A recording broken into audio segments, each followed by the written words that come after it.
so excited to chat about the show. It's been really fun. But I'm curious, talk to me about how you got on the show, why you wanted to do the show. I'm so curious. So, I've been a huge fan of reality TV, Sharon. I've seen some of your work already. I see how you do stuff with Big Brother, Survivor. And it's always been a dream of mine to go on a reality show. So one of my friends, his name was Andy. He knows I'm into Big Brother. He knows I'm into Survivor. He actually sent me Deal or No Deal Island. So I watched the first season. I saw Boston Rob. I saw Aaron. And of course, I wanted to be a part of something so freaking cool. One of my favorite childhood memories was actually with my grandparents, my American grandparents. And we used to watch a lot of game shows together. So one of those was Deal or No Deal, the original. So just combining that and then another one of my favorite shows, Survivor, I had to apply for it. So I had to apply for it because it was combining two of my favorite shows. You got Survivor, and then you got Deal or No Deal. And like I said, that was a core memory of mine. Watching it with my grandparents in their living room. I watched it so many times with them. I can list at least 3 case girls right now. With one of them being 10, Anya. There was Layla, 13.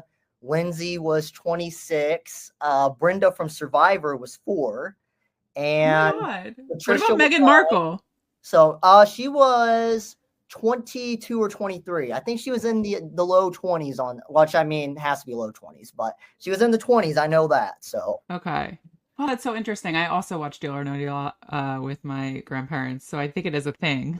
that's like the OG right there, right? Yeah, yeah. So Howie Mandel, the banker. So yeah, I Mm-hmm. had to apply for it once I saw the whole concept of the show. I really did enjoy season 1 with Boston Rob on there. Ironically enough, like I said, I've watched reality TV before. Watching Survivor, I wasn't the biggest fan of Boston Rob. I do think he's a great player, don't get me wrong, but I wasn't like a big Boston Rob fan. But surprisingly, I found myself rooting for him in Deal or No Deal Island. So Yeah, that's what happens with Rob, right? You're like, oh, do we have to see this guy again? But then when he starts playing, you're like, all yeah, right, I'm in. I'm yeah. in on it. And I was in as soon as I watched the first couple episodes. Then with Aaron too, that bond. It was such a cool bond. So Yes, it's kind of like I feel like that's what they were setting up a little bit in the trailer with you and Dr. Will. I was like, is this the new Aaron and Rob? I don't know if it's going that way though. But wait, so yeah, on your profile or on your bio, I guess it says you're not big into social media. So it surprises me that you're like, I don't like social media, but let me do TV. so I've had Facebook for a while. I just got an Instagram. I never had Snapchat growing up. I was definitely different growing up. I think it's just because I was raised by my American grandparents there. So everything for me is a little more old school. I'm not a big fan of texting. I'd rather just call on the phone. So I think those old I school get that. values in me a little bit kind of explains why I never really got into the social media movement there. So Yeah, I mean, they showed us a little bit of your background, but can you talk about that? Like whatever you're comfortable sharing. You say you're American grandparents. So where did you grow up and like sort of how did that, I guess, manifest? yeah, so I was originally born in Brooklyn, New York. I Oh, moved New to York. Illinois when I was 3 months old, and that's because my parents used to own a really popular Chinese restaurant. And one day they saw this older couple who had grandkids of their own come into the restaurant, and they've been there a couple times too. It wasn't right off the bat, but they just saw how well they treated their grandkids. And they really wanted me to have something like that and to be actually able to grow up with siblings and stuff like that.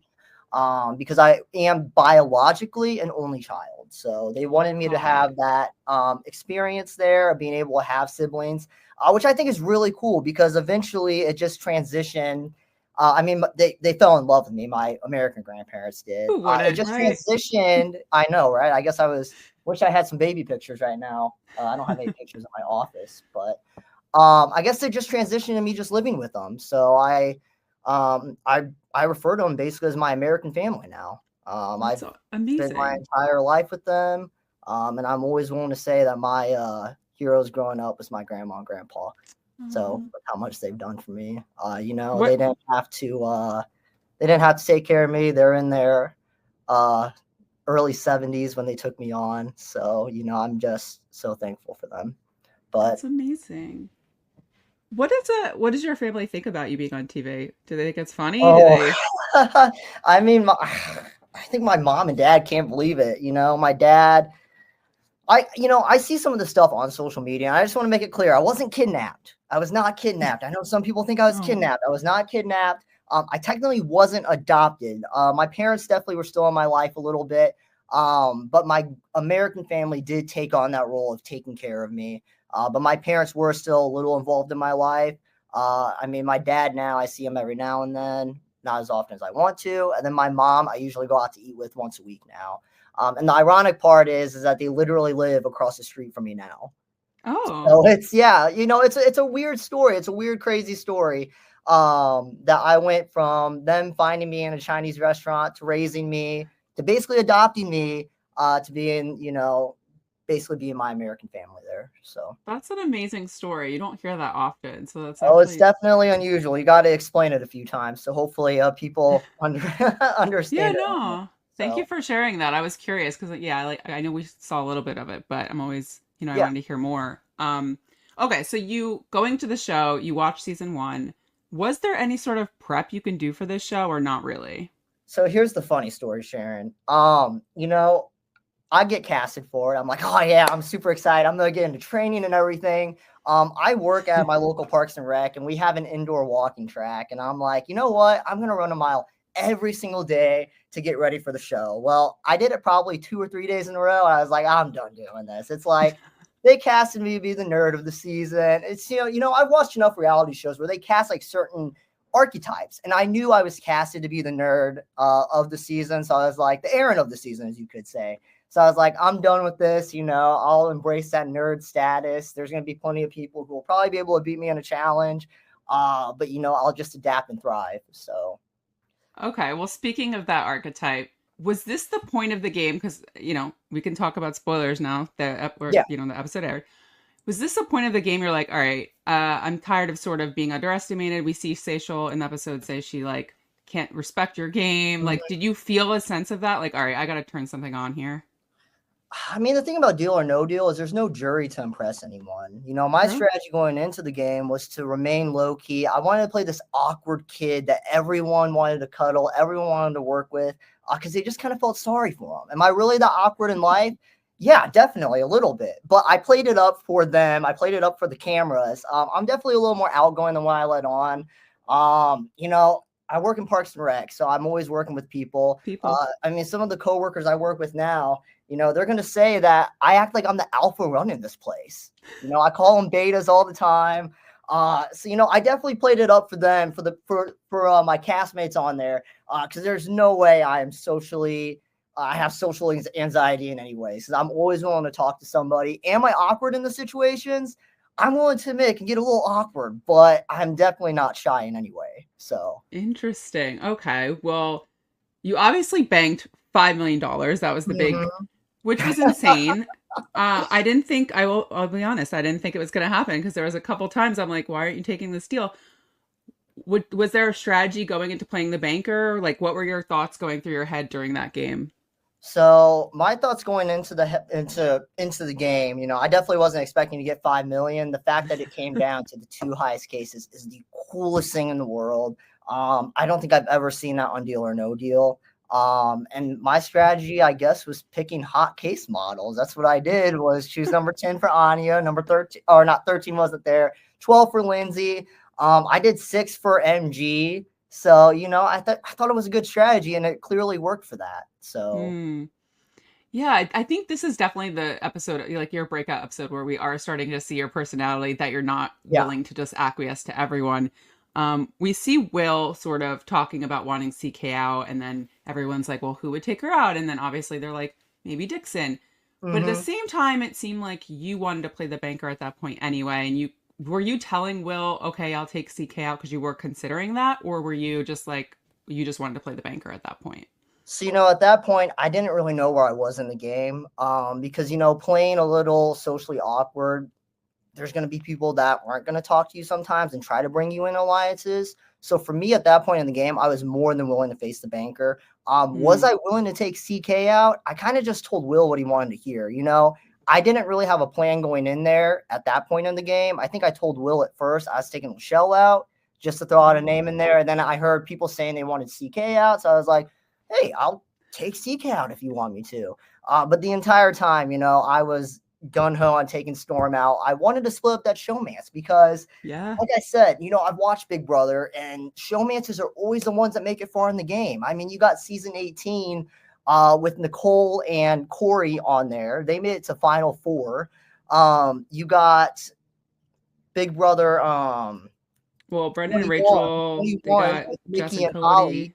Cody. Yep. They were showmances. They made it to the final two. So it's like I didn't want MG and Storm to make it any further than what they had to, especially whenever they're showing it out in public. It's like if you're gonna do that, at least like hide it a little bit. Yeah, So, no. but it was never going to be CK that night. It was definitely not going to be Lachelle because she's giving me those auntie vibes, as she likes to say. It was always going to be either Storm or, the episode doesn't show this, but I was thinking about Letty at one point, maybe taking her out instead. So, because one thing that the show doesn't show is that, and like I said, I know they can't show everything there, is that me and Storm were decently close. Like we were a lot closer than what people thought we were. I mean, I'll admit going around, I was telling everyone, hey, me and you to the end, no one's going to expect us working together. And I guess Storm was the first one to pick, notice that. So he's walking up to people and he's like saying, hey, it's Dickson telling you this. But the thing with Storm is he would come back up to me and he'd be like, oh, so are you talking to anyone in the game? And I lied to him. I was like, no, I'm not talking to anyone. He's like, huh, then why are you telling Letty the exact same things you're telling me, that no one's going to expect it? I'm like, that's a good thing. I probably shouldn't be saying that. So, that's one time Storm caught me. And that's another reason why, is because Storm was telling me like the things I was doing. It's like, if you're noticing the things I'm going to do, I'm probably going to take a shot at you too eventually. So. Okay. I was wondering why you took a shot at him. Yeah. Yeah. I feel like we didn't get a full context, but he looked shocked. Did you let anyone in on this plan?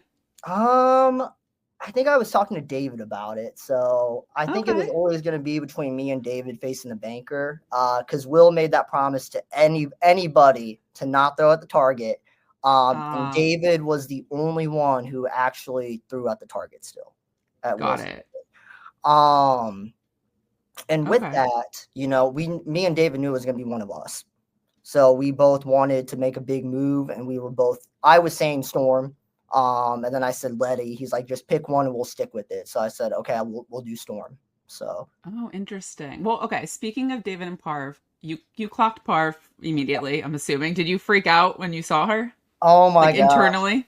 When I saw Parv on the boat, I was freaking out inside because I mean, she was one of my Survivor crushes. I mean, she's a Survivor legend. It's like you pull up on an island. Why would you not want to work with her? And, I always wondered last season, like, why anyone would want to work with Boston Rob? It's like, it's that stardom in you, you get a little starstruck there. And I'm willing to admit, when I saw Parvati, I'm like, this is a once-in-a-lifetime experience. I got to work with her on the island. Like, I just got to. So, and the fact that, you're talking about her and David, and the fact they are my island parents, that's the coolest thing in the world, I think. So. Yeah, it seems like, at this point in the game, everyone is sort of on to this family situation. It's you guys. It seems like MG, how do you say it? Marie Grace? MG, yeah. MG, I don't know why I'm saying MJ, is in that too. I have to imagine if you just got rid of her boyfriend, she wasn't super thrilled with you. Is the family in trouble here? I guess we'll just have to watch and find out. But the one thing I will say is that, MG's super cool. I think they were trying to sneak her into the family, though. That's my okay. So she wasn't like a part of the family. She wasn't a full member yet. She was in the process of getting adopted. Okay, got it. How did David do at this point? I think it comes out eventually, but no one sort of clocked him from Survivor Australia, right? Yeah, no one did at first. No, that's pretty good for him, I guess. And at the time, were you like thinking, okay, I'm willing to go pretty far with Parv and David? Or were you like, I'm going to have to cut them and stuff? Like, what were you sort of thinking when you started working with them? So David, whenever I started working with David, I wanted to work with him a little bit further. I was hoping to take him out maybe in Final 5. Parvati, though, I was willing to work with to the end. And I don't know if they're going to show this, because this was, I'm pretty sure it was before Storm, but I told her straight to her face, like, hey, I can take you at a challenge. Like, I told her straight to her face, I can take you in a challenge. I'm not worried about you. And in Deal or No Deal Island, it's really the challenge at the end that matters. You don't have a jury in there just saying, oh, I'm going to vote for you or I'm not going to vote for you. You just got to beat someone at the end. And I'm like, Parv, I can take you in a challenge. I'm not worried about you at the end. David, I knew I probably couldn't. So I was willing to cut David whenever I got a chance. Interesting. Okay. Well, what happened when you see this guy show up on a boat in a tux? How did that change your game, or did it not really? I mean, I don't really think it changed my game.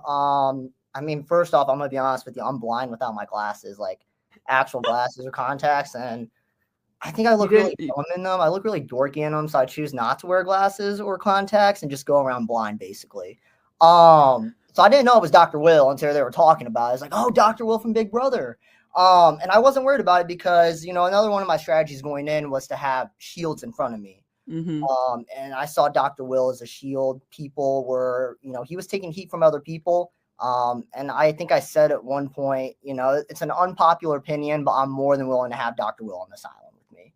So yeah, I mean, he was looking for allies, right? Like he came in as the sort of odd man out. So at that point, you're like, yeah, if he needs an ally, why not? Yeah, I was making plenty of final twos anyways. I just added him to the list. So that's funny. So who would you consider your number one in there? Parv? Oh, I mean, my number one was myself, obviously. Yeah. I didn't really care. I'm not gonna say I didn't really have a number one. I was just worried about getting myself to the end. And I think another great thing personally with working with Parvati is just the fact that she was a Survivor player and she was always going to be a target instead of me. And same for David. So that's true. I think that's smart. In terms of people that you weren't, we see only certain conversations. Were you close with anyone else that we didn't sort of see, or is there any sort of other relationships that we haven't seen play out? Because like you were saying, even with Letty, there was a moment Letty says that Storm's a hotter version of you. I don't know what to think about that.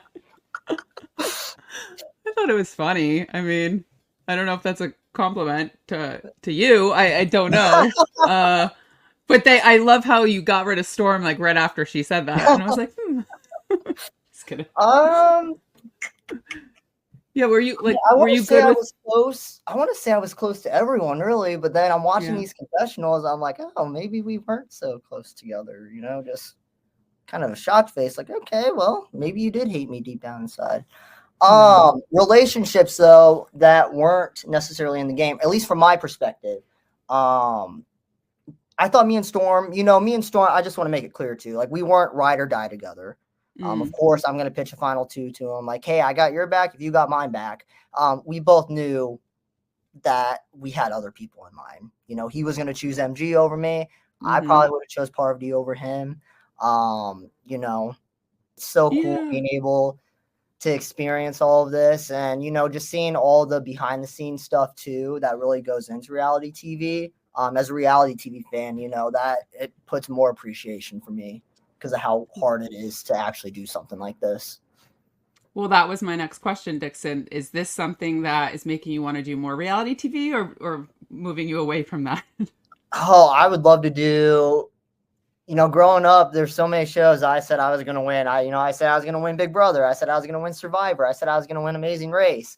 I mean, at the time, did I think I was really going to get on something? I mean, I don't want to say no, but I'm so thankful that I really did get this opportunity. You always think that, no, it can never happen to me, but I'm your average Joe right here. And it did happen. I'm not, and I always said this, to other people who've asked me about it. People think when it comes to reality TV that they don't cast people who are just your average Joes. They only cast models. They cast influencers. Well, I'm not an influencer. I'm definitely not a model. And I'm proof right here as an average Joe that you can get casted. One time, I think it was the first night, I remember not everyone, but a couple people were talking about their clothes and where they got them from, like designer clothes. And they're talking about all this kind of stuff. And I'm like, I get my clothes from Walmart, Marshalls, Ross's, none of the expensive stores. So just the fact that this did happen to me, I think is so cool. But to go back to your one question, I would love to do any other show. I think the one I would love to be on next is Big Brother. And that's just, I'm a huge fan of Big Brother. That's my show that I've always, You know, that's the show I've told people the most. I'm going to go on and win one day. So I would love the opportunity, maybe one day, to hopefully get that chance to prove people right that Yeah. I did win. Well, maybe I'll be doing a winner interview with you at some point for Big Brother. Let's make it Oh, you might be happen. doing it for this show. Yeah. Well, Dixon, I know we have to wrap up soon, but like anything else that you wanted to bring up or we haven't seen or you're excited to see coming up? It's been I feel like the season's really picking up. This last episode, like I said, was like your breakout Oh moments, my and I gosh. think it's gonna go a little crazy from here. That's Like the feeling I'm getting. you think this episode was good? The season just keeps getting better and better and better. Like there's so much that I can't wait for people to see. Joe's such a fantastic host himself. He does such a great job. He definitely makes things spicier. And then, like I said, the rest of the cast and crew, I want to say, I made a big move. I made a big splash. I did a lot this episode, but the rest of the cast and crew, they're awesome. I mean, you got you got Parvati on there, the Black Widow herself. She's so freaking cool. So cool to talk to, so down to earth. You got Goliath, David there, who's an Australian winner, bringing it. You got Dr. Will, one of the all-time Big Brother greats. You got this 6-foot freak of an athlete, Letty, on there. You got Philip on there. Like, the cast is just so freaking stacked. You got a poker player in CK. You got the Auntie Lachelle still there. You got Seychelle there. This season, I promise you, this is not the best episode. There is so much more great episodes to come along. And I really think that this could go down as one of the best seasons ever in reality TV. And I'm just going to say that Deal or No Deal season 2 is going to be one for the history books of reality TV. And like I said, this episode here that just aired is just the beginning. It's just going to get more intense.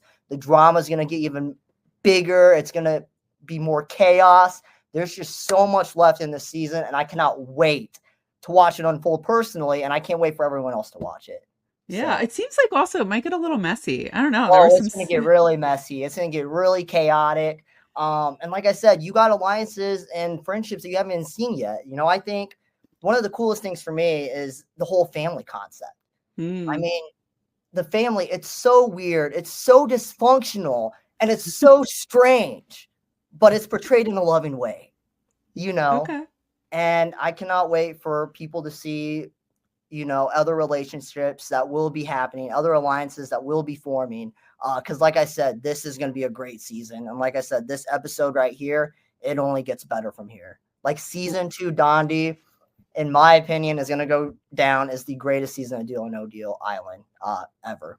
So. Wow. Okay. Well, let's see how many more times you have to play the banker and cash $5 million in.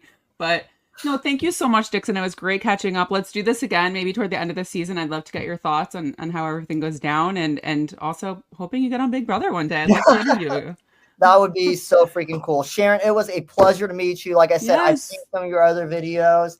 And the fact that you let me on your podcast, on the exclusive Sharon Tharp podcast, I think is so freaking cool. So thank you so much again for having me. It was absolutely an amazing time getting to meet you.